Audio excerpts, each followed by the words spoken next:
الله من الشيطان الرجيم. بسم الله الرحمن الرحيم. استغفر الله ربي واتوب إليه. استغفر الله ربي واتوب إليه. استغفر الله ربي واتوب إليه. الحمد لله الذي لا يبلغ مدحته القائلون ولا يحصي نعماءه العادون ولا يؤدي حقه المجتهدون. الذي لا يدركه بعد الهمم ولا يناله غوص الفتن. الذي ليس لصفته حد محدود ولا نعت موجود ولا وقت معدود ولا أجل ممدود. فطر الخلائق بقدرتي ونشر الرياح برحمتي ووتد بالصخور ميدان أرضي. مولانا ومولى الكونين. وصلى الله على نبي الكريم محمد العربي أبي القاسم محمد.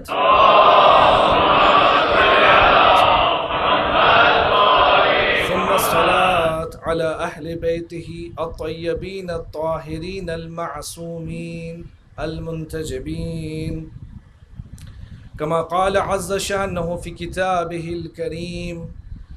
بسم الله الرحمن الرحيم. والفجر وليال عشر والشفع والوتر. صلوات پڑھنا.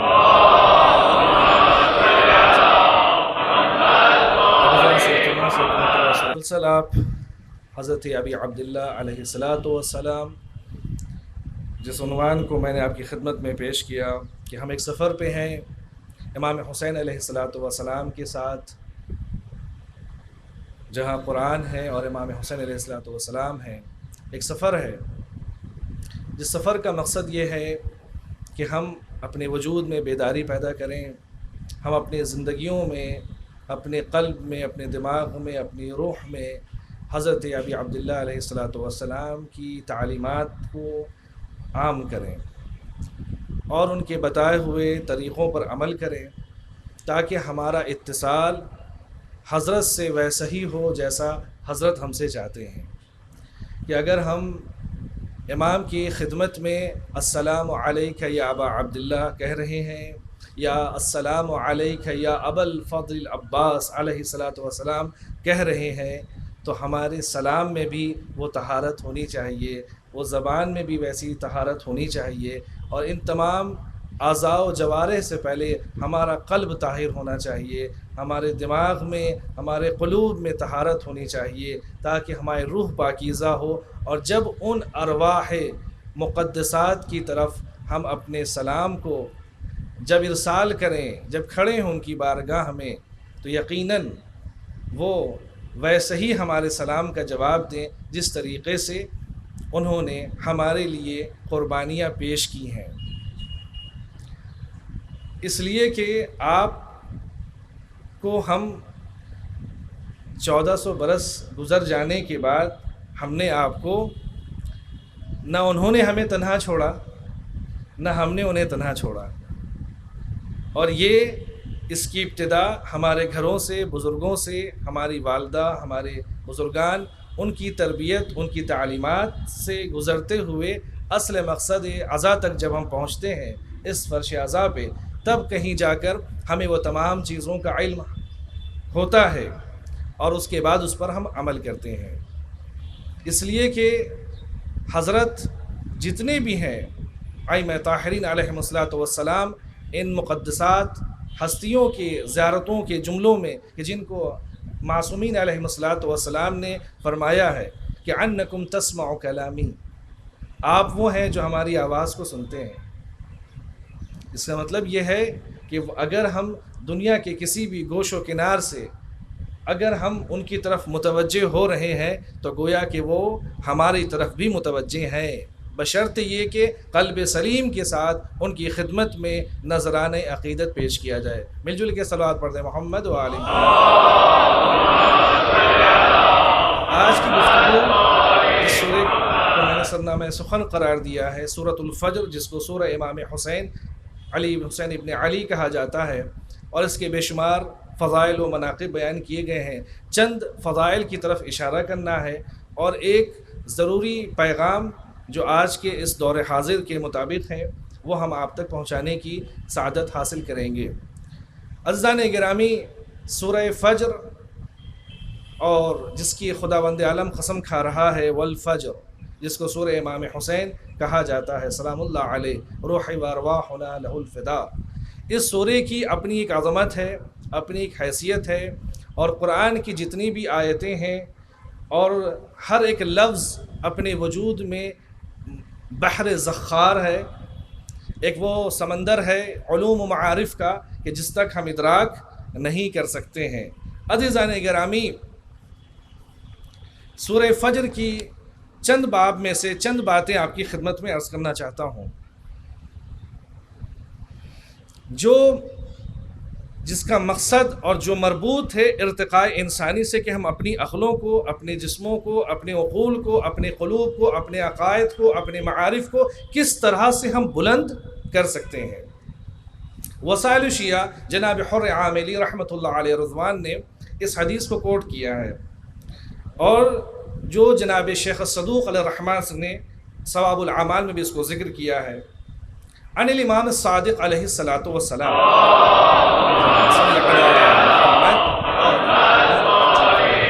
حضرت امام جعفر صادق علیہ الصلاۃ والسلام کی مشہور و معروف حدیث فرماتے ہیں سورۃ الفجر کے مطابق، سورہ فجر جو 30ویں پارے میں ایک سورہ ہے جس سورے کو سورہ امام حسین کہا جاتا ہے، فرماتے ہیں اس کے اثرات کیا ہیں۔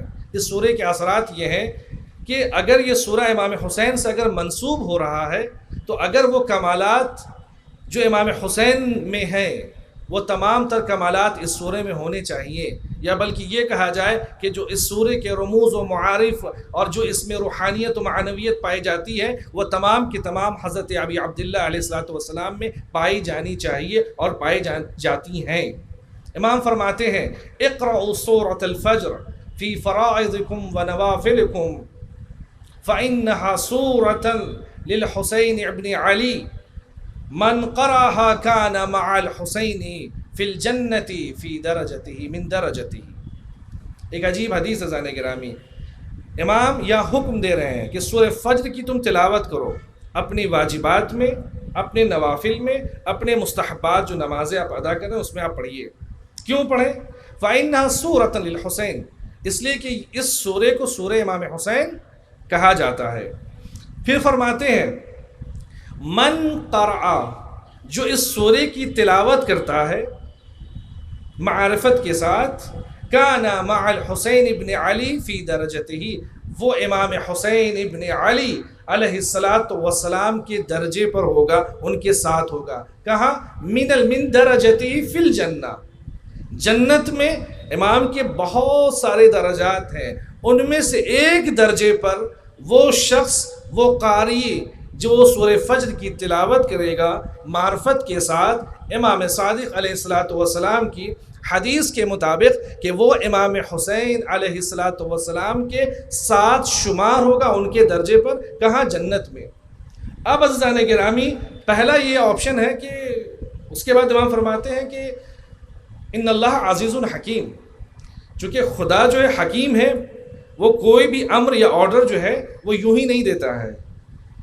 ہمارے یہاں فقہ میں ایک لا ہے، ایک قانون ہے اصول میں، کہ خداوند عالم نے جتنے بھی حکم دیے ہیں، اذا امر شیء فلا بد به مصلحہ، اگر کوئی بھی امر شرعی اگر اس کو حکم دیا گیا ہے تو اس میں مصلحت پائی جائے گی، اس میں اچھائی پائی جائے گی 100%، اس میں کوئی گنجائش نہیں ہے کہ وہاں 99.99% یا 95-96% نہیں۔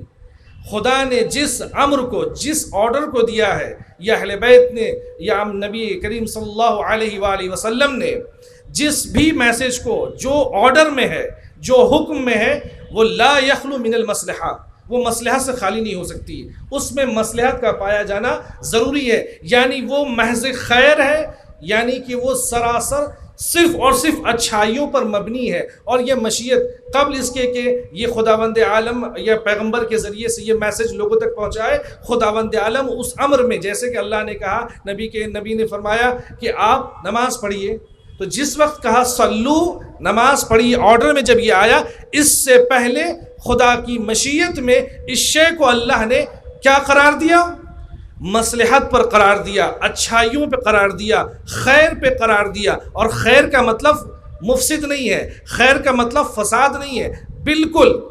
اس کی مثال آپ دیکھ لیجئے، خود قرآن یہ کہتا ہے کہ ان الصلاۃ تنہی عن الفحشاء والمنکر، نماز پڑھو گے تو برائیوں سے بچ جاؤ گے، بالکل صحیح ہے۔ تو اگر اس کے اندر خیر ہے تو یہ صرف خیر ہی مبنی نہیں ہے، بلکہ یہ ڈیفینس موڈ پہ بھی ہے کہ اگر آپ نماز پڑھ رہے ہیں، فرض کر لیں، یا آپ اس وقت عزاداری کر رہے ہیں، امام نے کہا کہ آپ اس سورے کی تلاوت کیجئے، تو گویا کہ اس میں مصلحت ہے۔ امام نے کہا اقرأوا سورۃ الفجر، آپ سورہ فجر کی تلاوت کیجئے، یہ آرڈر میں ہے۔ اگر یہ آرڈر میں ہے، یہ حکم میں ہے، اگر امام دے رہے ہیں اپنے نوافل میں پڑھیں اور اپنے واجبات میں ادا کریں، تو اس کا مطلب یہ ہے عزیزان گرامی کہ اس امر امام میں علیہ الصلوۃ والسلام میں بالکل مصلحت ہے اور خیر ہے، اور ایسی مصلحت ہے کہ جب اس کا قاری، جب اس کو تلاوت کرنے والا جب اس سورے کی تلاوت کرتا ہے تو وہ کہاں پہنچتا ہے معرفت کے ساتھ؟ امام حسین علیہ الصلوۃ والسلام کے ساتھ جنت میں محشور ہوگا۔ ان کے بہت سارے درجات میں سے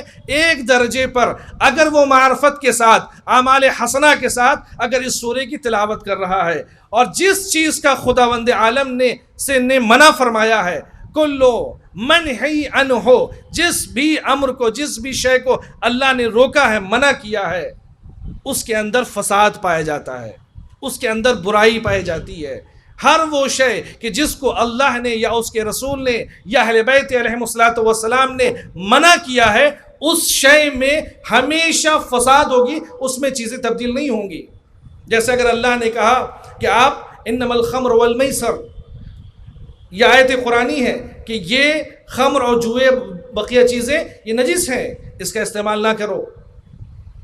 دنیا کا کوئی بھی سائنٹسٹ یہ نہیں کہہ سکتا کہ اس میں جو ہے فائدہ چھپا ہے۔ اضطراری کیفیت میں فائدے کا ہونا الگ ہے۔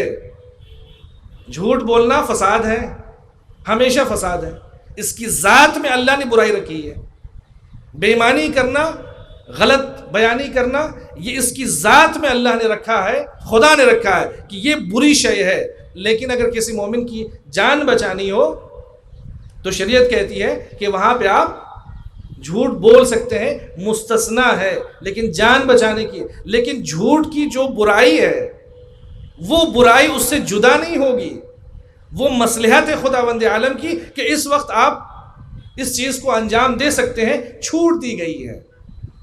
تو اس کا مطلب یہ ہوا کہ جو شے اللہ نے آرڈر میں دی ہے، حکم کے عنوان سے، امر کے عنوان سے، اس میں مصلحت ہے، خیر ہے، اس میں فساد کا، برائی کا گزر نہیں ہے۔ اور جس چیز سے اللہ نے روکا ہے، اہل بیت نے منع فرمایا ہے، اس شے میں فساد ہے، خیر نہیں ہے۔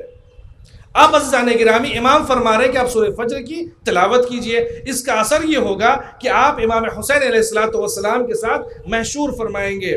اب اس حوالے سے یہ جو حقائق بیان کیے ہیں، یہ ایک سرسری نگاہ میں یہ باتیں ہیں، چونکہ خود امام صادق علیہ الصلوۃ والسلام خود حکیم ہے، دانا ہے، ان کے یہاں جو بھی کلمات صادر ہو رہے ہیں حدیثوں کی شکل میں، گویا کہ مرضی معبود شامل ہے۔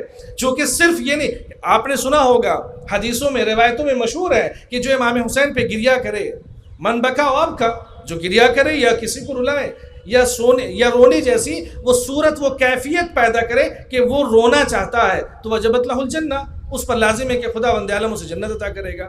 تو کیا جنت اتنی سستی شے ہے کہ جو امام نے فرما دیا؟ نہیں عزیزان گرامی، یہ صرف ایک باب ہے۔ آپ سورہ فجر کے اثرات ہیں، لیکن مقتضی کا ہونا ضروری ہے۔ اس تمام اعمال خیر میں اللہ نے کہا کہ آپ یہ انجام دیجئے، اس کے ذریعے سے آپ یہاں تک پہنچیں گے۔ کنڈیشن یہ اپلائی ہوتی ہے کہ اس میں کوئی رکاوٹ نہ ہو۔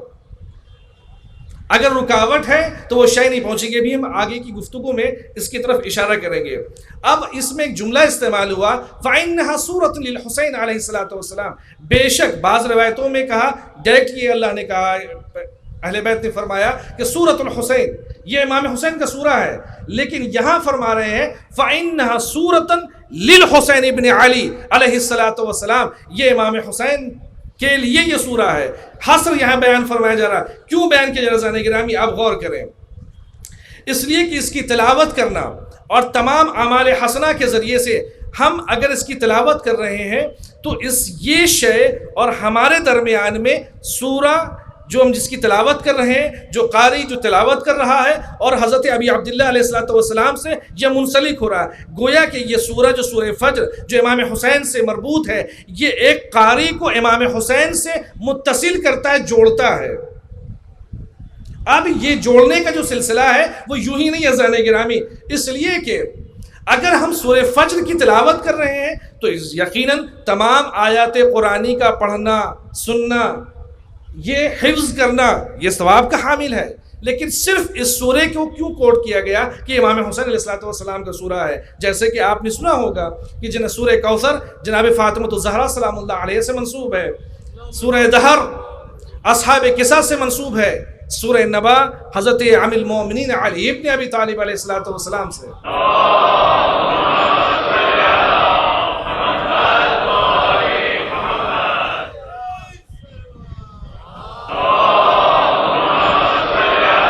عزیزان گرامی، اگر ہم سوروں کی تلاوت کرتے ہیں اس کا مطلب یہ ہے کہ ہم حسین کو خراج عقیدت پیش کر رہے ہیں. اس لیے کہ اس سورے کو خود میں نے نہیں کہا ہے، یہ حضرت کا بیان ہے، یہ سورۃ للحسین. اب اگر سورے کی تلاوت کر رہے ہیں تو گویا کہ ہم امام حسین سے قریب ہو رہے ہیں اور ایسی قربت حاصل ہو رہی ہے جو یہاں کی بھی ہے اور جنت میں بھی ہے. تو اس کا اثر کیا زان گرامی؟ ہماری کوئی حیثیت ہے کہ اب عبداللہ علیہ الصلوۃ والسلام کی بارگاہ میں کچھ پیش کر سکیں؟ یہ نظر و نیاز، یہ تمام خدمات، یہ ہم زندگی بھر کرتے رہیں، ہمارے اجداد نے کیا اور انشاءاللہ قیامت تک یہ سلسلہ جاری و ساری رہے گا. اور اس وقت بھی انشاءاللہ ہم مجلس کریں گے کہ جب یوسف زہرا موجود ہوں اور وہ اپنی زبان سے ذکر امام حسین علیہ الصلوۃ والسلام کریں اور اس مجلس اعظم میں ہم شریک ہوں انشاءاللہ والمستعان. عزیزان گرامی، ہماری تمام تر جانیں، اب میں اپنی اصل منزل کی طرف آ رہا ہوں. میں عرض کرنا چاہ رہا ہوں آپ کی خدمت میں کہ کیا ہماری حیثیت یہ ہے کہ ہم کوئی ایسی شے حضرت ابی عبداللہ علیہ الصلوۃ والسلام کے سامنے پیش کر سکتے ہیں؟ نہیں عزیزان گرامی. انہوں نے اگر ہم یہ کہتے کہ یہ آنسو جو بہہ رہے ہیں یہ امام کے لیے ہیں، تو ابا عبداللہ نے کربل کے میدان میں نہ جانے کہاں کہاں کتنی بار کس طریقے سے رو کر کے آپ کو یاد کیا ہے. تو ان کے آنسو ہمارے آنسو کے برابر نہیں عزیزان گرامی، بلکہ ہمارے فکروں سے بالا تر ہیں. اب اگر یہ کہا جائے کہ ہم امام کے لیے یہ کر رہے ہیں، ہم اپنی جانوں کا نذرانہ پیش تو نہیں کر سکتے چونکہ اس کے لیے کنڈیشن اپلائی ہوتی ہے. ہم تبرکات تقسیم کر رہے ہیں، ہم مال و اسباب دے رہے ہیں، امام حسین کے نام پہ یہ کام کر رہے ہیں عزیزان گرامی. تو یہ تمام تر چیزیں جو ہم کر رہے ہیں اس لیے کہ جو آج ہماری بقا ہے یہ ان کی بنیاد پر، ہماری جو سانسیں چل رہی ہیں یہ ان کی بنیاد پر. تو ہم ایک ادنا سی شے ہیں، ہم ان تک کوئی چیز نہیں پہنچا سکتے، نہ ان تک ہماری اتنی حیثیت ہے کہ ہم وہاں کھڑے ہو جائیں. تو خداوند عالم نے جب انبیاء کو بھیجا، اوصیاء کو بھیجا اور سلسلہ امامت شروع ہوا تو امام علیہ الصلوۃ والسلام نے، چھٹے امام نے فرمایا کہ اگر تم چاہتے ہو کہ امام حسین کی خدمت میں کوئی نذرانے عقیدت پیش کرو، ان تمام اعمال حسنہ کے ذریعے سے، مجلسوں کے ذریعے سے، ان تمام چیزوں کے ذریعے سے، تو ساتھ ساتھ تم سورہ فجر کی تلاوت کرو. اس کا اثر یہ ہوگا کہ تم خود کو، اپنے وجود کو وجود حسین سے قریب پاؤ گے. یہ پہلی چیز امام نے یہ بیان فرمائی. اس کے بعد یہ فرماتے ہیں زانے گرامی کہ امام حسین علیہ الصلوۃ والسلام کی ذات چونکہ وہ ایک نورانی ذات ہے، یہ آیت قرآنی کی نورانی ہے، تو نور سے نور کا اتصال ہو سکتا ہے. ہم جیسے ادنا انسان کا اس اعلیٰ شخصیت سے اتصال ممکن نہیں ہے. اس کے لیے ضروری یہ ہے کہ ایک نور کا ایک اثر ہو کہ جس نور کے ذریعے سے ہم ان تک پہنچ سکے. عزیزان گرامی، اور یہی شاید اثر ہے کہ آپ کربلا کے میدان میں آپ چلے جائیں، جتنے بھی ستارے تھے، جتنی بھی کہکشاں تھیں، جتنے بھی وہاں اصحاب تھے جو نجوم کی طرح جو چمک رہے تھے، جو دمک رہے تھے، یہ وہ کون تھے؟ جو کوئی کرسچن تھا، کوئی جیوز تھا، الگ الگ مذہبوں سے، الگ الگ فرقوں سے، لیکن جب اس نے ہدایت پائی امام حسین علیہ السلام سے تو وہ بھی سب کے سب علیہ السلام قرار پائے. ایک زمانے کے لیے نہیں، قیامت تک کے لیے وہ علیہ السلام قرار پائے. یہ اس کا اثر ہے کہ اگر ہم اپنے وجود کو امام سے متصل کر دیں، امام سے ملا دیں اور ان کے بتائے ہوئے فرامین پر اگر اطاعت گزار ہو جائیں تو ہمارا وجود بھی شاید ان کی برکتوں سے وہ پاکیزہ ہو جائے، ہماری عقلوں میں وہ باتیں پیش کرنے کی صلاحیت ہو کہ جس کے ذریعے سے امام خوش ہو جائیں. عزیزان گرامی، میں آپ کی خدمت میں عرض کروں، امام نے فرمایا کہ سورہ فجر کو آپ فریضے میں ادا کیجئے، نوافل میں ادا کیجئے تاکہ آپ کو قرب حاصل ہو سکے. آپ چاہتے ہیں کہ امام حسین آپ کے قریب رہیں، آپ چاہتے ہیں کہ امام حسین جنت میں آپ ان کے ساتھ رہیں. کچھ درجات ہیں، بہت سارے درجات میں سے ایک درجے پر اگر آپ ابا عبداللہ کے ساتھ ہونا چاہتے ہیں تو سورہ فجر کی تلاوت کریں. اب عزیزان گرامی، اگر ہم مجلسوں میں آنے سے پہلے قرآن کی تلاوت کریں تو اس کا اثر کیا ہے؟ اب آئیے عزیزان گرامی، سورۃ الفجر میں وَلَيَالٍ عَشْرٍ، لیالین عشر کے بارے میں یہ بیان کیا. یہ 10 راتیں، بعض مورخین نے، بعض مفسرین نے ان آیتوں کا ترجمہ یہ کیا اور تفسیر یہ بیان کی کہ اس 10 رات سے مراد ذی الحج کی پہلی 10 شبیں ہیں. لیکن بعض مفسرین نے یہ بیان کیا کہ یہ جو 10 راتیں ہیں اس سے مراد محرم کی 10 شب ہیں. اگر ان شبوں میں سورہ فجر کی اگر ہم تلاوت کر رہے ہیں اور سوروں کو امام حسین علیہ السلام کی بارگاہ میں ہدیہ کر رہے ہیں تو آپ جان سکتے ہیں زانے گرامی کہ اس کا اثر کیا ہوگا. اس کے اثرات ابھی مرتب ہیں. ایک تو یہ ہو گیا کہ آپ ان سے امام سے قریب ہو گئے، دوسرے یہ کہ ان سوروں کی تلاوت کا شرف آپ کو حاصل ہو گیا، تیسری شے یہ کہ اگر آپ ان سوروں کو تلاوت کر رہے ہیں تو آپ خود سن بھی رہے ہیں، سنا بھی رہے ہیں، اور ایک قسم کی عزا ہے جو آپ شعار امام حسین علیہ السلام کے ذریعے سے امام سے قریب ہو رہے ہیں. اب عزیزان گرامی، اگر یہ امام نے جب یہ فرمایا کہ اس روایت کا اثر سنیے، ایک روایت اور امام بیان فرماتے ہیں جس کی سند متصل ہے، بہار الانوار علامہ مجلسی بیان کرتے ہیں، قال ابو عبداللہ علیہ السلام اقرأوا سورۃ الفجر. یہاں امام اضافہ کرتے ہیں وارغبوا فیہا رحمکم اللہ تعالی.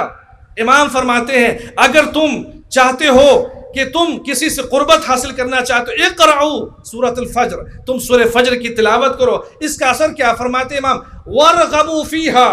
اگر تمہارے پاس آپشنز ہوں، کئی سورے ہوں، تو اس میں ان ایام میں خصوصاً یا اگر تمام ایام میں اگر آپ کے پاس وقت ہو تو اس سورے کی تلاوت کریں. وارغبوا فیہا، اس کو چوز کیجئے، سورہ فجر کو پڑھیے اور امام حسین کی بارگاہ میں ہدیہ فرمائیے.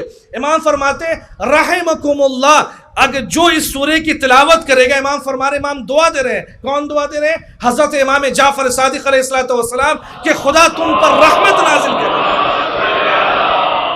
خدا تم پر رحمت نازل کرے. یہ دعا کون سی زانے گرامی؟ کتنی ساری ان فضیلتوں کے سائے میں. اب اگر زانے سمجھ میں آ رہا آپ کو کہ صرف ابھی چند باتیں عرض کی ہیں، ایک تو یہ کہ ہم امام سے قریب ہو رہے ہیں، دوسری یہ کہ اس پر ایک خاص عنایت امام کی شامل حال رہیں گی، تیسری شے یہ کہ ہم جنت یہاں سے گزرنے کے بعد ہمارے اعمال میں طہارت کا سبب ہوگا، ہمارے اعمال بہتر ہوں گے، ساتھ ہی ہم جنت میں امام کے ساتھ ہوں گے. کیا خوش نصیبی ہے عزیزان گرامی کہ ابا عبداللہ کا جوار ہمیں نصیب ہو. تیسری اور چوتھی چیز امام فرما رہے ہیں کہ دعائے معصوم میں آپ شمار فرما رہے ہیں. امام رحمکم اللہ تعالی من قرأ هذه سورہ الفجر، جو اس سورہ فجر کی تلاوت کرتا ہے، امام صادق علیہ السلام اسے دعا دے رہے ہیں. اب عزیزان گرامی اس کے بعد فرماتے ہیں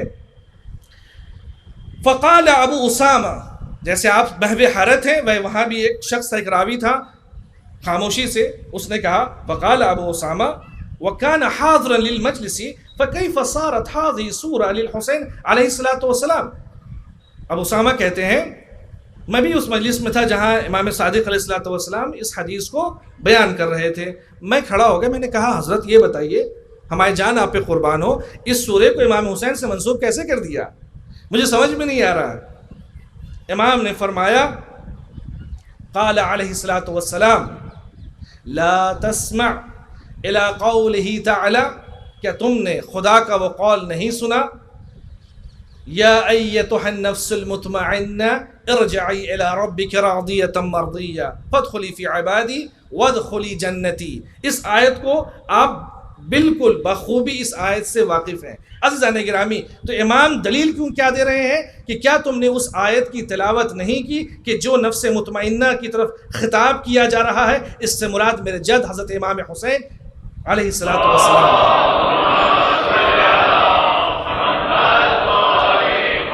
اب فرماتے ہیں کہ فا ہوا، اب یہاں امام رکے نہیں، امام آگے فرماتے ہیں، راوی کی اس فکر کو اور واضح کر رہے ہیں، فرماتے ہیں فَهُوَ نَفْسُ الْمُطْمَئِنَّ الرَّاضِيَّ الْمَرْضِيَّ، فرماتے ہیں کہ یہ وہ نفس مطمئنہ ہے جو اللہ سے راضی ہے اور اللہ ان سے راضی ہے۔ اب آگے فرماتے ہیں امام، اس کے بعد فرماتے ہیں وَأَصْحَابُهُ مِنْ آلِ مُحَمَّدٍ علیہم الصلاۃ والسلام ہم راضون عن اللہ یوم القیامت وہو راض عنہ۔ اب فرماتے امام نے عجب جملہ فرمایا جانے گرامی، واصحاب من آل محمد، آل محمد کے اصحاب میں سے قیامت کے دن خدا سے راضی ہوں گے اور خدا بھی ان سے راضی ہوگا۔ اب اصحاب محمد کی دو قسمیں ہیں، دو اثر ہے، ایک جلی ہے اور ایک خفی ہے۔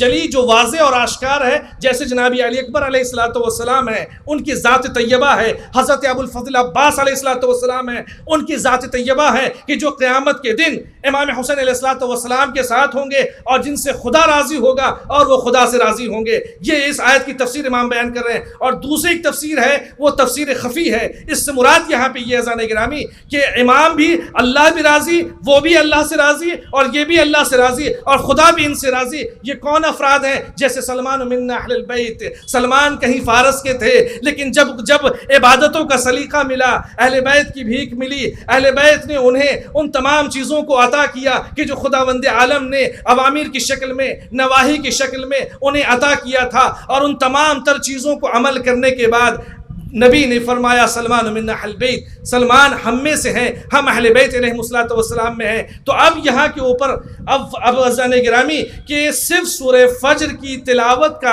ایک اثر یہ ہے کہ ہم امام سے قریب ہو رہے ہیں، ہم جنت میں امام کے درجے کے ساتھ ہوں گے ہم، لیکن یہ اس تمام کے ساتھ ساتھ ابھی کنڈیشن اپلائی نہیں ہوئی عزیزان گرامی کہ ان تمام تر دعاؤں میں، سوروں میں اثر ہے، اعمال میں اثر ہے، مگر شرط یہ ہے کہ کوئی رکاوٹ حائل نہ ہو، ہمارے اعمال ویسے ہوں، ہمارے افکار ویسے ہوں، تب جا کر کے چیزیں اثر کریں گی، ورنہ یہ چیزیں اثر کرنے والی نہیں ہیں۔ اب عزیزان گرامی اب غور فرمائیے، کیوں؟ اس لیے کہ جب ڈاکٹرز کوئی چیز آپ کی خدمت میں لکھتے ہیں، جب پرسکرائب کرتے ہیں، کہتے ہیں کہ آپ کو نزلہ ہوا ہے، کھانسی ہو رہی ہے، یہ چیزیں ہو رہی ہیں، آپ کو دوا دے دی اور اس کے بعد کہا کہ ان چیزوں سے آپ پرہیز کریں گے، آپ ٹھنڈا پانی نہیں پئیں گے، آپ یہ چیزیں نہ کھائیں گے، آپ اے سی کے سامنے نہ سوئیں گے، ورنہ یہ دوا کام نہیں کرے گی۔ تو دوا بذات خود وہ اثر کرے گی، شرط یہ ہے کہ وہاں کوئی رکاوٹ نہ ہو۔ تو جتنے بھی اعمال ہیں جو امام فرما رہے ہیں، معصوم فرما رہے ہیں کہ آپ اہل بیت پر گریہ فرمائیے، امام حسین علیہ السلام پہ گریہ کریں، یا آپ سورہ فجر کی تلاوت کریں، تو قیامت کے دن اللہ آپ سے راضی ہوگا، آپ خدا سے راضی رہیں گے، آپ امام حسین کے ساتھ محشور قرار پائیں گے، ان کے ساتھ ہوں گے جنت میں۔ یہ چیزیں اس وقت معین ہو سکتی ہیں، ہوں گی کہ جب ہمارے اعمال بھی ویسے ہوں۔ ان تمام احادیث کو اگر ہم جمع کریں تو اس کا خلاصہ یہ بنتا ہے کہ جب تک اگر ہم ان دونوں حدیثوں کو اگر الگ الگ ہم معین کریں زین گرامی تو یہ چیزیں نہیں ہو سکتی۔ اب اگر امام علیہ السلام نے یہ فرمایا کہ آپ سورہ فجر کی تلاوت کیجئے، اس کے اثرات یہ ہیں اور اس کے قرب کا سبب ہے، قرب معنوی کا سبب ہے۔ ہمارے یہاں جو تلاوت قرآن پاک کی جاتی ہے یا جو چیزیں کی جاتی ہیں زین گرامی، میں بارہا اس بارے میں آپ کی خدمت میں عرض کر رہا ہوں کہ ہم اپنے ذہنوں کو مہمیز کریں، ہم جاہل مقصر نہ قرار پائیں کہ ہمارے پاس آپشنز تھے، ہم نے قرآن کی تعلیم حاصل نہیں کی۔ زین گرامی، یہ صرف ایک فرقے کا کام نہیں ہے، یہ ایک صنف کا کام نہیں ہے کہ وہ قرآن کی تعلیم حاصل کریں۔ جیسے امام حسین علیہ السلام کی بارگاہ میں اگر ہم آ رہے ہیں، اگر قرب میں اضافہ کرنا ہے کہ ہم حضرت کے زیادہ قریب ہو جائیں تو ہم قرآن کا نذرانہ پیش کریں. جیسے ہم سبیلوں میں اگر ہم جا رہے ہیں, ہم نظر پیش کر رہے ہیں, تو ہم ان سوروں کے ذریعے سے پیش کریں کہ مولا قبول فرمائیے, اس لیے کہ وہ عظیم ہستیاں ہیں. ہمارے اندر وہ صلاحیت نہیں ہے کہ ہم وہاں تک پہنچ سکیں عزیزان گرامی. لہذا ضرورت اس بات کی ہے کہ ہم اپنے اعمال کو ان محرم میں, ان ایام میں اپنے آپ کو اس طریقے سے تیار کر لیں کہ امام علیہ الصلوۃ والسلام یہ کہیں کہ یہ ہمارا چاہنے والا ہے, یہ ہمارا محب ہے, یہ ہمارا شیعہ ہے. چونکہ شیعوں کے درجات عزیزان گرامی تقویٰ کے درجات ہیں. اب اگر اس موقع کے اوپر اگر آپ سے یہ کہا جائے کہ آپ ان تمام تر چیزوں کو عمل کریں, اور اس کے بعد اگر یہ کوئی کہہ دے کہ نہیں یہ چیز تو پاسبل نہیں ہے, یہ ممکن نہیں ہے کہ آپ وہاں پہنچ سکتے ہیں, عزیزان گرامی یہ وعدہ کسی پولیٹیشین کا نہیں ہے, یہ کسی عام انسان کا وعدہ نہیں ہے. یہ وعدہ معصوم فرما رہے ہیں کہ اگر آپ اچھے اعمال کے ساتھ آ رہے ہیں, اس کی شروعات ہمیں اپنے گھر سے کرنے کی ضرورت ہے عزیزان گرامی, اپنے ماحول سے کرنے کی ضرورت ہے. اس لیے کہ جو ہماری سوسائٹی میں جو مسائل اس وقت پیدا ہو رہے ہیں الگ الگ زاویوں سے, الگ الگ جگہوں کے اوپر, کہ ہم ایک دوسرے کا احترام نہیں کر پا رہے. سب سے بہترین چیز ہے جو کہ ماں باپ اپنے بچوں کا احترام کریں, بچے اپنے ماں باپ کا احترام کریں. سب سے پہلی جو تعلیم ہے گھر کی وہ یہاں سے شروع ہونی چاہیے. اگر یہ چیزیں اگر شامل حال نہیں ہوں گی تو یقین جانیے عزیزان گرامی ہم چلتے پھرتے انسان کہہ سکتے ہیں خود کو, لیکن در حقیقت انسانیت کے درجے پر فائز نہیں ہوں گے. بارہا آپ چیزوں کو محسوس کر پا رہے ہیں کہ جو حالات اس وقت ہمارے معاشرے میں ہمارے جگہوں کے اوپر چیزیں پائی جا رہی ہیں وہ اب بالکل بدلا ہوا نظر آ رہا ہے. زمانہ تیزی سے بدل رہا ہے, چیزیں بدل رہی ہیں, حالات خراب ہو رہے ہیں. اب اس موقع کے اوپر میں آپ کی خدمت میں عرض کرنا چاہوں کہ میں دنیا کے تمام تر حالات ایسے ہو گئے کہ انسان کسی ایک حالات پہ باقی نہیں رہ سکتا. انفلیشن کا حالات ہیں, اقتصاد کے حالات ہیں کہ آپ کس طریقے زندگی گزار رہے ہیں. آج اقتصاد کے مسائل دو چار ہیں, بڑی بڑی حکومتیں خراب ہو رہی ہیں, الیکشن کے رزلٹ خراب ہو رہے ہیں, اور وہاں کی اقتصاد اس قدر مجروح ہو چکی ہے کہ ان ایمپلائمنٹ کا جو ریشو ہے وہ کہیں بہت زیادہ ہے. ایسی صورت میں کیا ایک حسینی کے لیے لازم و ضروری نہیں ہے عزیزان گرامی کہ ہم اپنے بچوں کو, اپنے گھر والوں کو, اور جو افراد کے جو اس لائق ہیں, جو اہلیت رکھتے ہیں, ان کو تیار کیا جائے کہ آپ فقر و فاقہ و تنگ دستی, یہ فقیری جس کے آپ امیر کائنات کے ماننے والے ہیں عزیزان گرامی, ہم سب امیر المومنین علیہ الصلوۃ والسلام کے ماننے والے ہیں, کیا یہ ہمارے مزاج میں شاہی مزاج ہو سکتا ہے؟ جن کے لیے زیب دیتا تھا وہ یہودیوں کے باغ میں جا کر کے خدمت کرتے تھے, خطبہ ارشاد فرما رہے ہیں اور جانے کے بعد وہاں خدمت کر رہے ہیں. امام موسیٰ بن جعفر علیہ الصلوۃ والسلام,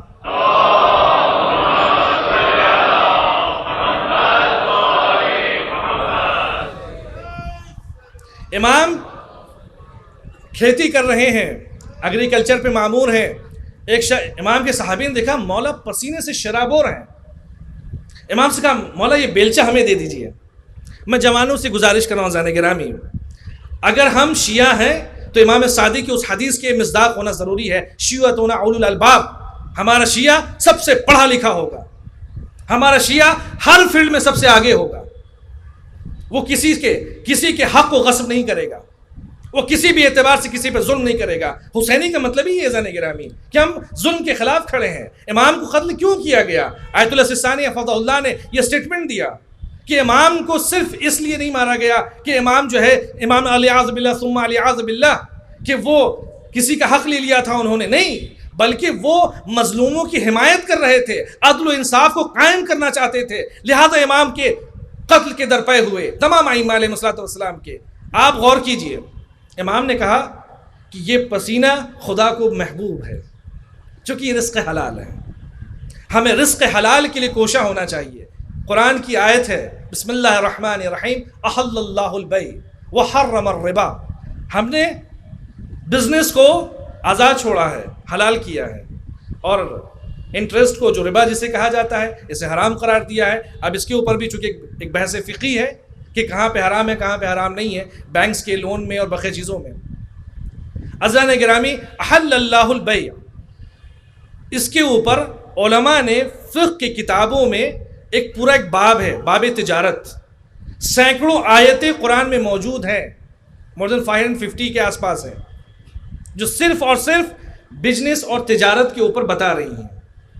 اس کا ایک مقصد عزیزان گرامی، ہمارے مزاج میں یہ آ گیا کہ ہم سبزی نہیں بیچیں گے.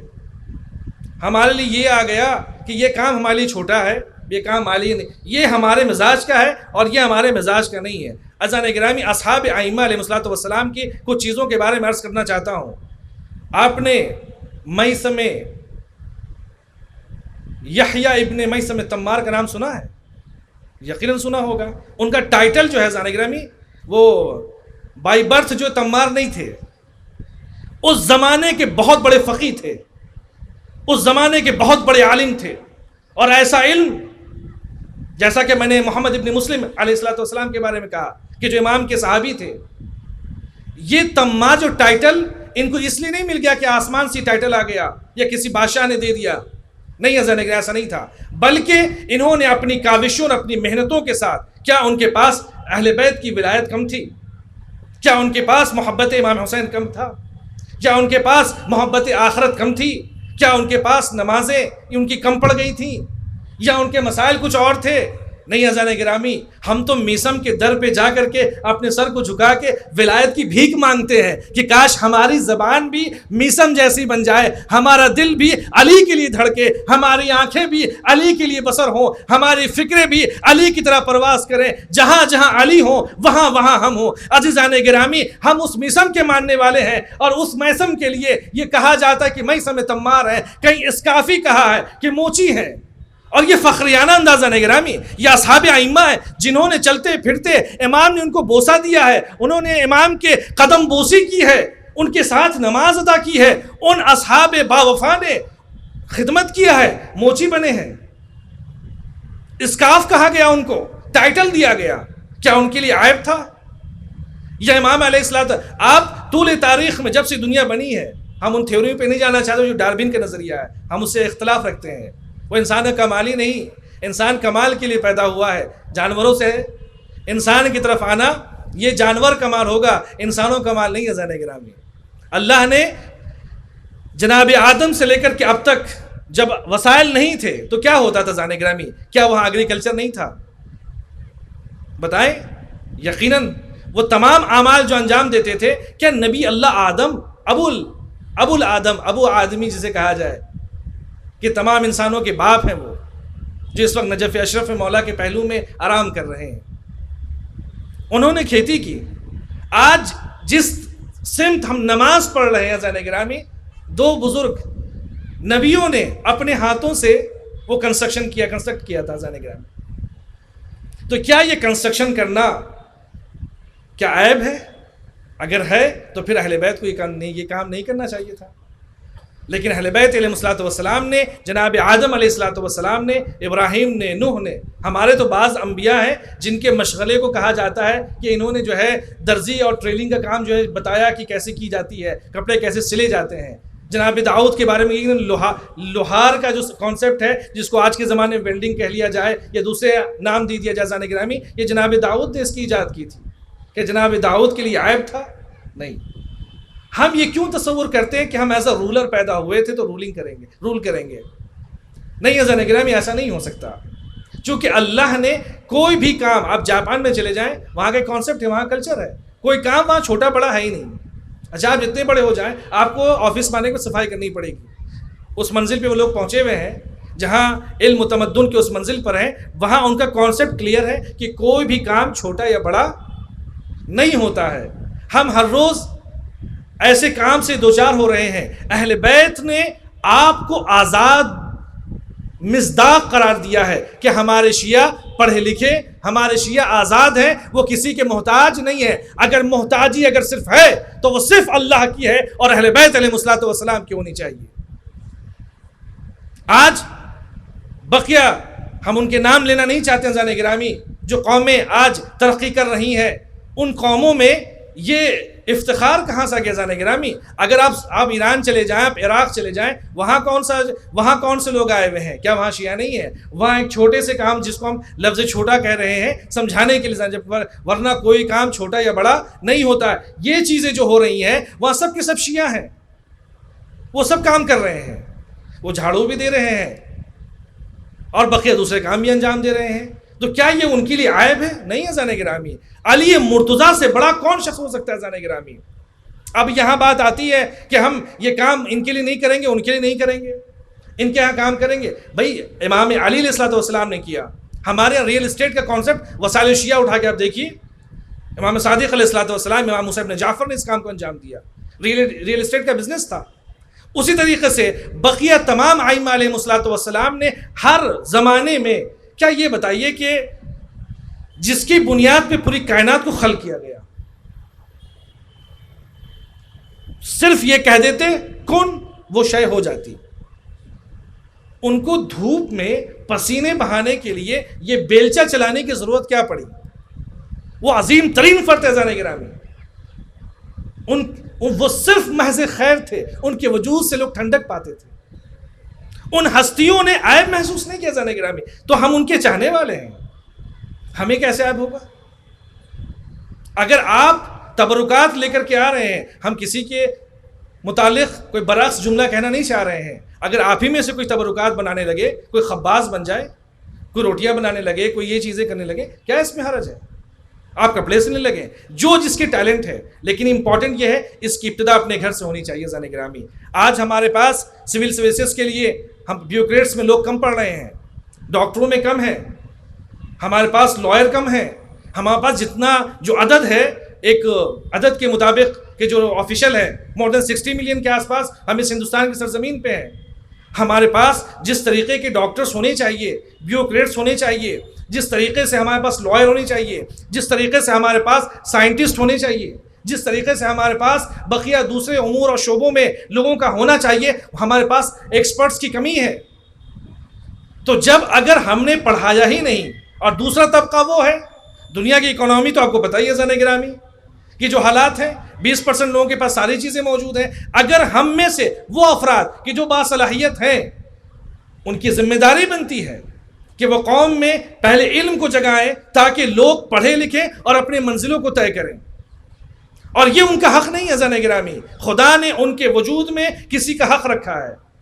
میں نے ابھی 1-2 دن پہلے کسی سے عرض کیا، میں ان کا نام لینا نہیں چاہتا زن گرامی، ایک بہت بڑے بلینئر ہیں. انہوں نے اپنے اسٹاف کو بلایا، کیا بتاؤ کہ جتنی میری پراپرٹی ہے، جتنی دولت ہے، کتنی ہے ہمارے پاس ہے؟ تو کہنے لگے کہ خربوں میں ہے. ابھی ہم 2-3 دن میں آپ کو اس کا ڈیٹا دیتے ہیں. کہ نہیں بتاؤ کتنا ہم خرچ کر پائیں گے اگر ہم ایک لیوش لائف گزارنا چاہتے ہیں، بہترین زندگی گزارنا چاہتے ہیں، اس کے لیے کتنا چاہیے ہوگا پر ڈے؟ کسی نے کہا 2000، کسی نے کہا 2500، $5000، $2000، 3000، 5 لاکھ، 10 لاکھ، 15 لاکھ. کہا اتنے کافی ہے. کہا میرے پاس دولت کتنی ہے؟ کہ اتنی ہے. کہ اگر میں 100 سال تک جیوں، اگر میں 100 سال تک جیوں، زندہ رہوں اس دنیا میں، تو میں اپنی پوری پراپرٹی کا کتنا یوز کر سکتا ہوں؟ کہا 3 سے 4%. تو اس نے کہا کہ یعنی اس کا مطلب یہ ہوا کہ 95% میں استعمال ہی نہیں کر پاؤں گا.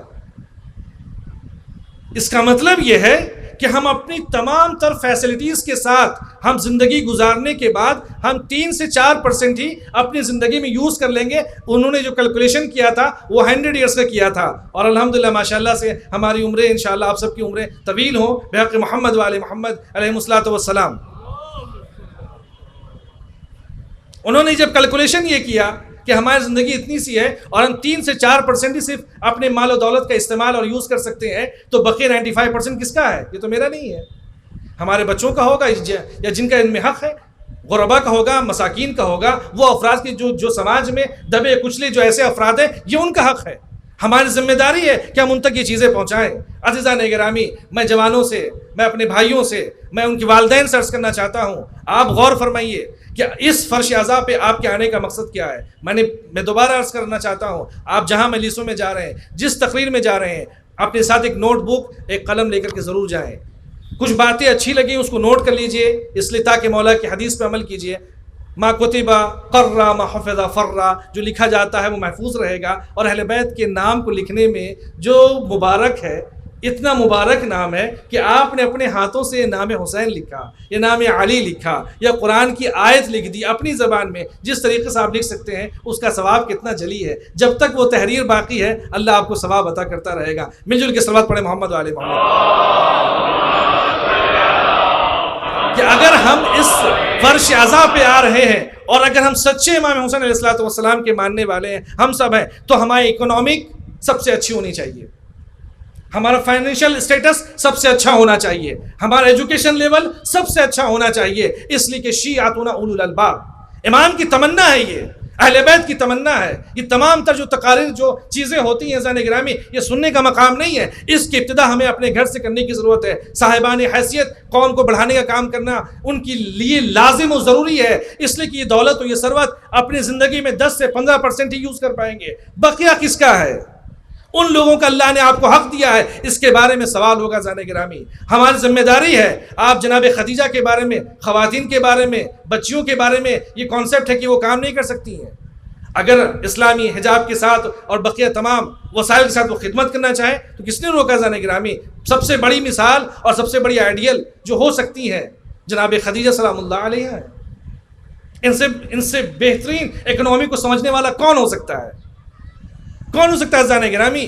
پورا شہر بسایا تھا، اس زمانے کا پاور ہاؤس تھا پوری دنیا کے لیے، جیسے ایک شیئر مارکیٹ آج کے زمانے میں ہے، دو چار جو بڑے نامچین ہیں، وہاں تمام چیزیں ملتی تھیں۔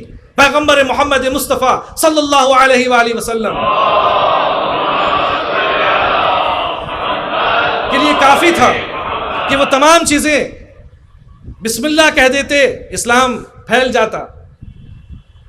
لیکن جناب خدیجہ سلام اللہ علیہ کے مال و ثروت کے ذریعے سے انہوں نے اسلام کی نشر و اشاعت فرمائی۔ تو دولت سے آپ کا بیک بون مضبوط ہونا چاہیے، ساتھ ہی ہماری سوسائٹی میں جب حالات بہتر ہوں گے تو سوچنے اور سمجھنے کے حالات بھی بدلتے چلے جائیں گے، اس لیے کہ امام علی علیہ السلام کی مضمون حدیث ہے کہ فقر و تنگ دستی سے ہماری سوچ میں زنگ لگ جاتا ہے، ذہنیں کند پڑ جاتی ہیں، جو ہم سوچ سکتے ہیں سوچنے پہ اثر پڑتا ہے۔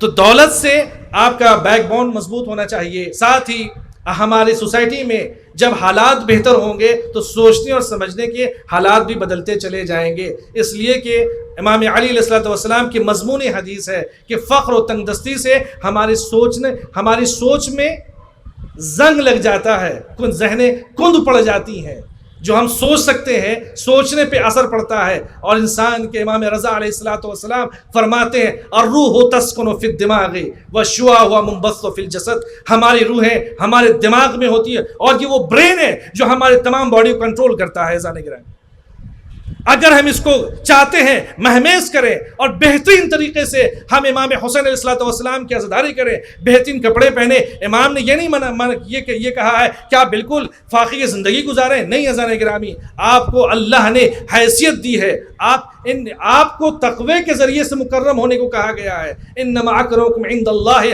اتقاکم، آپ تقوی کے ذریعے سے ہوں، آپ کی نمازیں سب سے اچھی ہونی چاہیے، آپ کے روزے اچھے ہونے چاہیے، آپ کی عزاداری سب سے اچھی ہونی چاہیے۔ ہمارے اندر یہ چیزیں جو یہ کانسیپٹ کہ یہ عمل چھوٹا ہے یہ بڑا ہے، جس جوان کو یہ فکر محسوس ہے کہ یہ کام چھوٹا ہے اور یہ کام بڑا ہے، اسے علی ابن ابی طالب کی طرف نظر کرنی چاہیے، کہ اس امام نے اسے نظر کرنا چاہیے موسیٰ ابن جعفر کی طرف، کہ ہاتھوں میں بیلچہ لیے ہوئے زمین اور وہاں کھیتی کر رہے ہیں اور پسینے سے شرابور ہیں، تو کیا وہ افضل نہیں تھے؟ کیا ہم ان سے بلندتر ہیں؟ نہیں عزیزان گرامی۔ لہذا جس دن آج ہم اس فرش عزا پہ یہ میسج تمام مومنین تک پہنچانے کی ضرورت ہے کہ ہم شیعہ ہیں، اس لیے کہ آپ کے امام نے آپ سے کہا ہے کہ آپ سب سے پڑھے لکھے ہونے چاہیے، آپ سب سے بہترین اکنامسٹ ہونے چاہیے، آپ کے سب سے ہر لحاظ سے ہر چیز سب سے اعلیٰ ترین ہونی چاہیے، تاکہ جب آپ جہاں سے گزریں تو لوگ یہ کہیں ہذا ادب جعفر وہذا ادب فاطمہ وہذا ادب علی ابن ابی طالب، یہ وہ کریکٹر ہے جو علی کا چاہنے والا ہے، یہ جو جا رہا ہے یہ فاطمہ کے آداب ہیں، یہ علی مرتضیٰ کے آداب ہیں۔ مل جل کے صلوات پڑھ دیں محمد و آل محمد پہ۔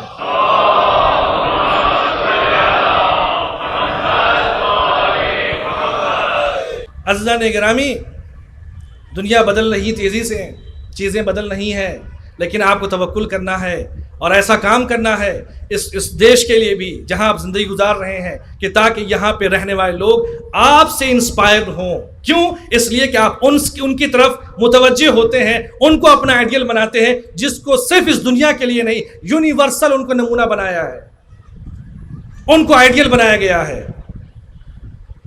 لقد کان لکم فی رسول اللہ اسوۃ حسنہ، نبی کریم صلی اللہ علیہ وآلہ وسلم، محمد مصطفیٰ صلی اللہ علیہ وآلہ وسلم ہماری ذمہ داری ہے۔ اب کامل الزیارت کے میں اپنی اس آخری جملے کی طرف آنا چاہتا ہوں۔ کامل الزیارت کی روایت ہے امام صادق علیہ السلام سے، فرماتے ہیں امام، قال من سرہ ان یکون علی مائدۃ النور، جو یہ چاہتا ہے کہ وہ نورانی دسترخوان پہ قیامت کے دن امام حسین کے ساتھ ہونا چاہتا ہے، نورانی دسترخوان کے اوپر، فلیکن من زوار الحسین ابن علی، اس کے لیے ضروری ہے کہ وہ امام حسین کا زائر بن جائے۔ اب زائر سے مراد کیا ہے؟ زیارت کہتے ہیں حضور عند المزور، عربی میں کہتے ہیں زیارت حضور عند المزور، کہ آپ اپنے کو جس کی طرف جا رہے ہیں اپنے آپ کو اس تک پہنچا دینا۔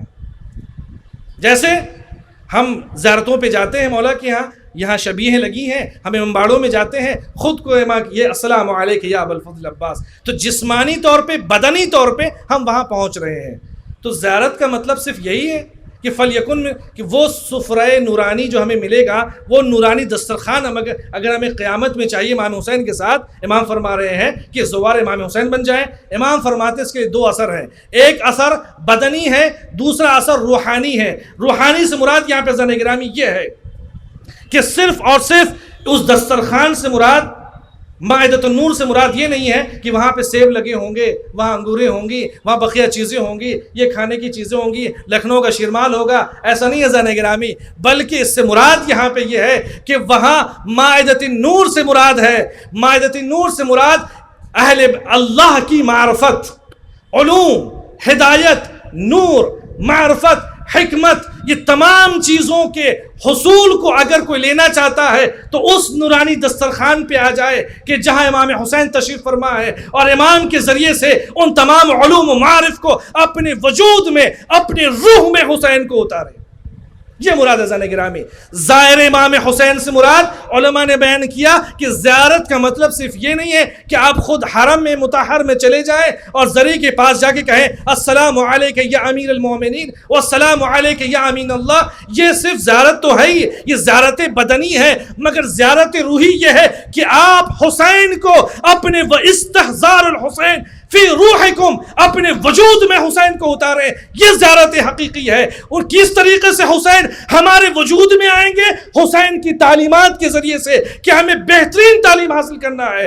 ہم کس طریقے سے حسین ابن علی ابن ابی طالب کو اپنے وجود میں لا سکتے ہیں؟ اس طریقے سے لا سکتے ہیں کہ ان کے بتائے ہوئے فرامین پہ ہم عمل کریں تاکہ حسین ہمارے وجود میں ہو، ہم سوئیں تو حسین ہو، ہم جاگیں تو حسین ہو۔ اس لیے کہ روح جب تک جسم میں ہے ہم زندہ ہے، اور جب تک زندہ ہے اس وقت تک حسین ہے۔ بلکہ جملے کو یہ کہو کہ زیارت عاشورہ کے جملے یہ ہے اللہم اجعل محیای محیا محمد وآل محمد ومماتی مماتا محمد وآل محمد۔ جب تک زندہ رہوں تو حسین کے لیے، اہل بیت کے لیے زندہ رہوں، اور جب اس دنیا سے جاؤں تو محبت اہل بیت لیے جاؤں، تاکہ قیامت میں ہم ان کے سامنے کھڑے ہو جائیں اور وہ ہماری شفاعت کر دیں۔ صلوات پڑھ دیں عظمت آل محمد پہ۔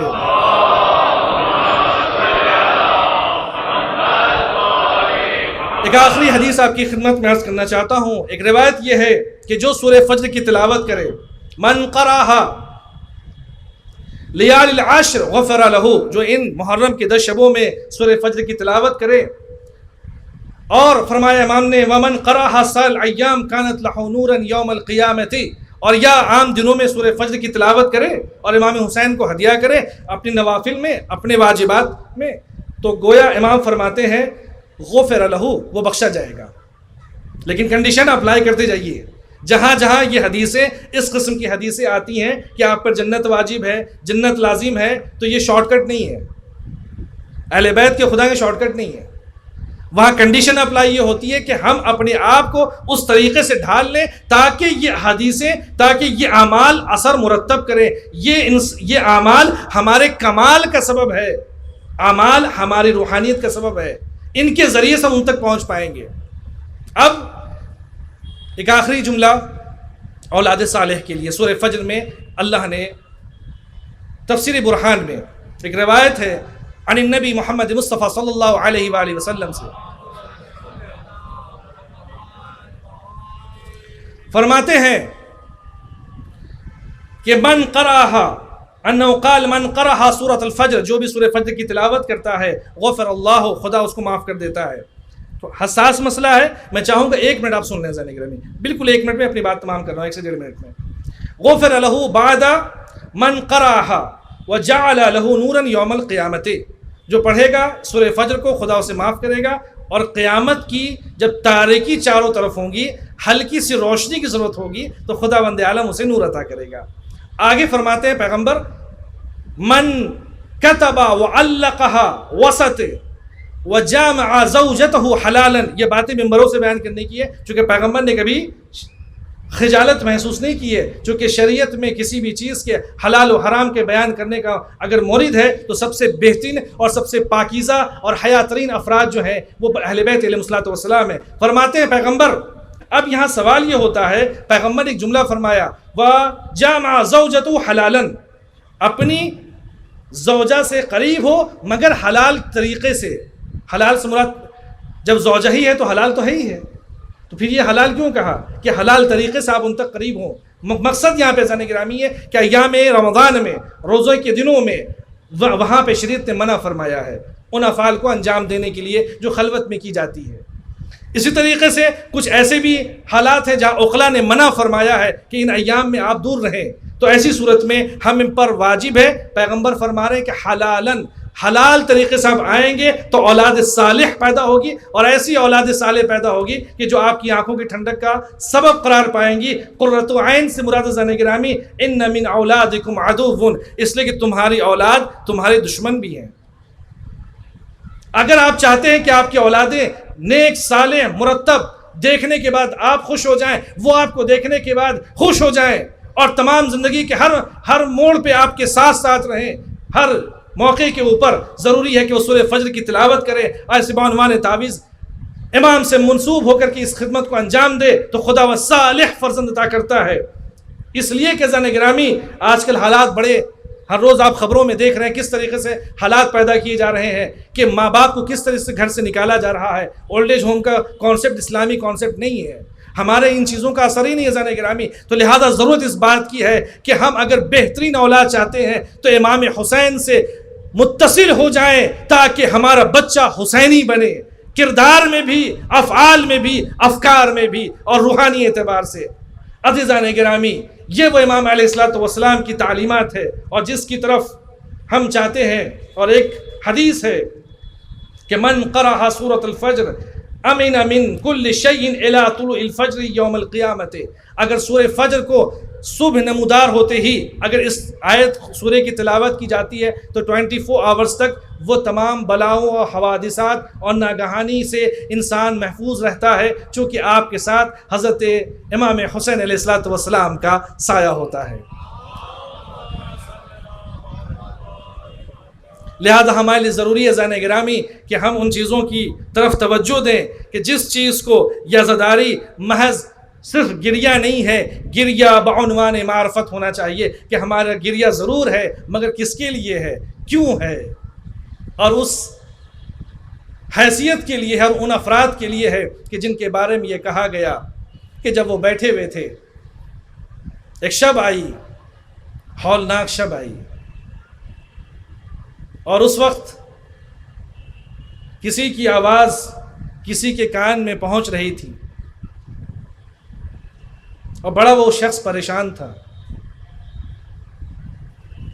اس قبیلے کے فرد نے، بنی تمیم کے فرد نے آ کر کے کہا کہ پورے عرب میں اگر مجھ سے پوچھا یہ جاتا کہ سب سے شجاع ترین فرد کون ہے جو جنگوں میں نے تمہیں تلوار چلاتے ہوئے دیکھی ہیں، تو حر میں تمہارا نام لیتا، مگر تمہارے چہرے پہ یہ زردی کیسی ہے، یہ تم کس طریقے سے بے قرار و اضطراب ہو۔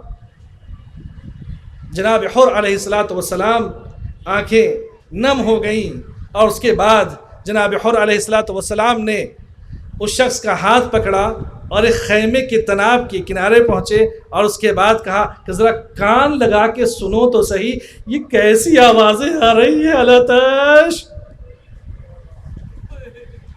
یہ کان لگا کے سنو تو صحیح، یہ آوازیں یہ حسین کے بزرگوں کی آواز نہیں ہے، یہ حسین کے بچوں کی آواز ہے۔ میں خطا کار ہوں، میں کیا بتاؤں، میں کیا کروں کہ فرزند فاطمہ سلام اللہ علیہ کو میں یہاں گھیر کر کے اس جنگل میں لے کر آیا ہوں، میں کتنا خطا کار ہوں۔ آج ان بچوں کے لیے پانی کا انتظام تک میں نہیں کر پا رہا ہوں۔ روایتیں بتاتی ہیں کہ جب یہ قافلہ جب پہنچا تھا مقام اشراف کے اوپر تو وہاں پہ علی بن سعان موجود تھے، اور وہ کہتے ہیں کہ جب کچھ ایک دھول نمودار ہوئی تو اصحاب امام حسین علیہ السلام نے دیکھا کہ کچھ وہاں کے اوپر چیزیں ہیں، کسی نے کہا کھجور کے درخت ہیں۔ اصحاب امام حسین آئے اور کہنے لگے کہ واللہ ہم نے اس جنگل میں کبھی، اس صحرا میں کبھی کھجوروں کے درخت نہیں دیکھے، کہ ذرا غور سے دیکھو۔ امام حسین قریب پہنچے، کچھ دیر انتظار کیا تو دیکھا کہ دھول زیادہ نمودار ہوئی، اور اس کے بعد گھوڑوں کی ٹاپوں کی آوازیں سنائی دینے لگی۔ کہا یہ لگتا ہے کہ یہ کوئی بہت بڑا لشکر ہے جو ہماری طرف آ رہا ہے۔ ناگہاں دھیرے دھیرے لشکر بڑھتا گیا، خیام حسین تک پہنچا، دیکھا کہ حر ہے اپنے 1000 لشکر کے ساتھ موجود ہے۔ امام نے اس کو دیکھا کہ حر اپنے سر کو نیچے جھکائے ہوئے ہے، اور آنے کے بعد کہتا ہے کہ یا ابا عبداللہ، آپ کو کوفہ ابن زیاد کی طرف لے جانے کا حکم آیا ہے، حسین بن نمیر کی طرف سے۔ آپ کے لیے لازم ہے کہ اس وقت اپنا سامان سفر باندھیں اور ہمارے ساتھ کوفے کی طرف کوچ کریں۔ امام نے فرمایا اگر تم ہمیں قتل کرنا چاہتے ہو تو تم ہمیں شوق سے قتل کر دو، ہم قتل ہونے کے لیے آئے ہیں، مگر ہم کوفہ ابن زیاد کی دربار میں نہیں جائیں گے۔ جناب حر نے کہا کہ اے مولا میں آقا، مجھے صرف یہ حکم دیا گیا ہے کہ میں آپ کو گھیر کر کے کوفے لے جاؤں ابن زیاد کے دربار میں۔ امام نے کہا مجھے اتنی مہلت دو کہ میں نماز ظہرین ادا کر لوں۔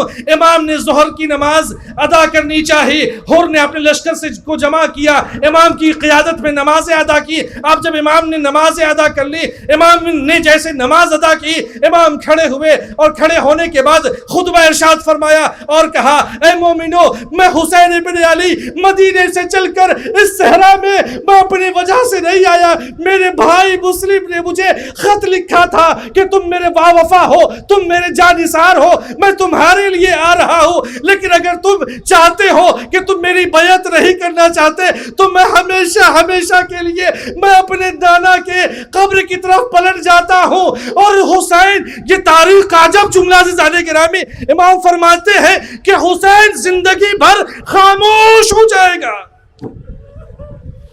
امام فرمایا میں زندگی بھر خاموش ہو جاؤں گا۔ امام نے سامان سفر باندھا، گھوڑے پہ سوار ہوئے۔ حر نے اپنی بدتمیزی کی اور لجام فرس پہ ہاتھ رکھا۔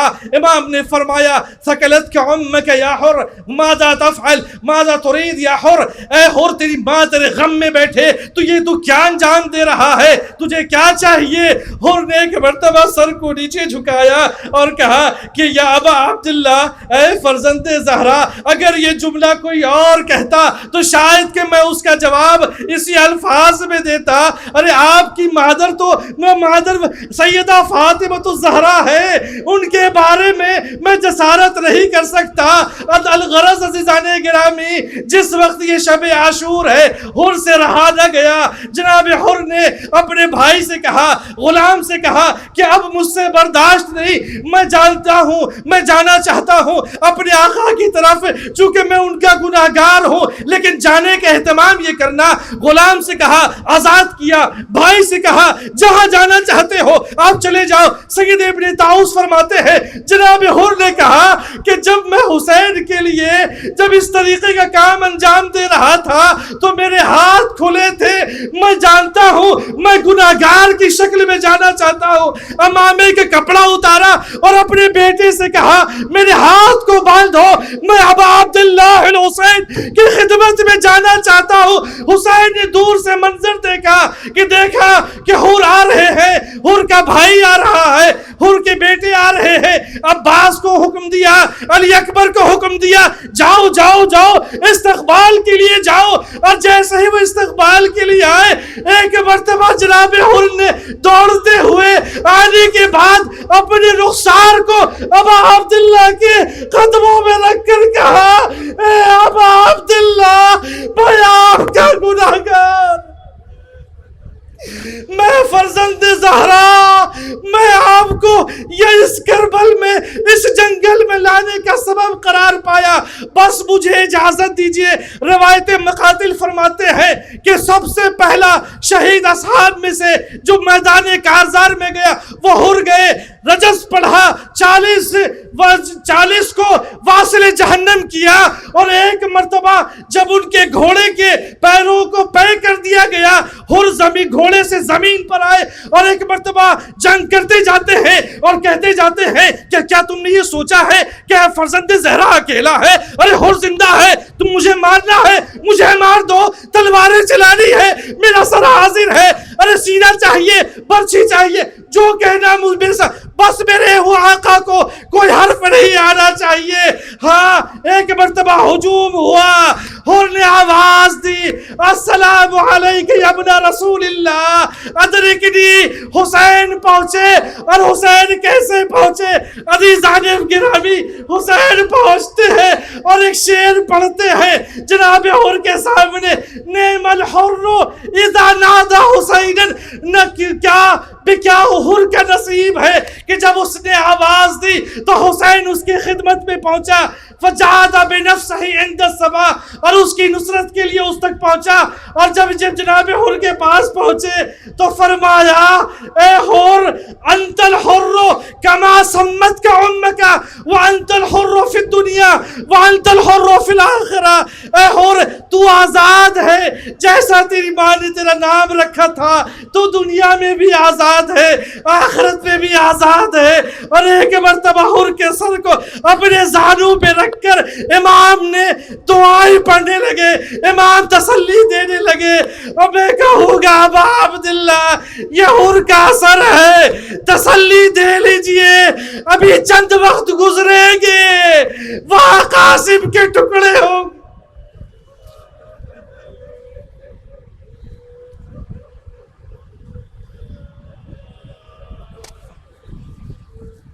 انا للہ و انا الیہ راجعون، وذنب قضائہ و تسلیما لامرہ، علی لعنۃ اللہ علی القوم الظالمین۔ ابدا سے گزارش ہے کہ سلامتی امام زمان عجل اللہ تعالیٰ فرجہ الشریف کی یہ دعا سب مل جل کے ایک ساتھ پڑھیں۔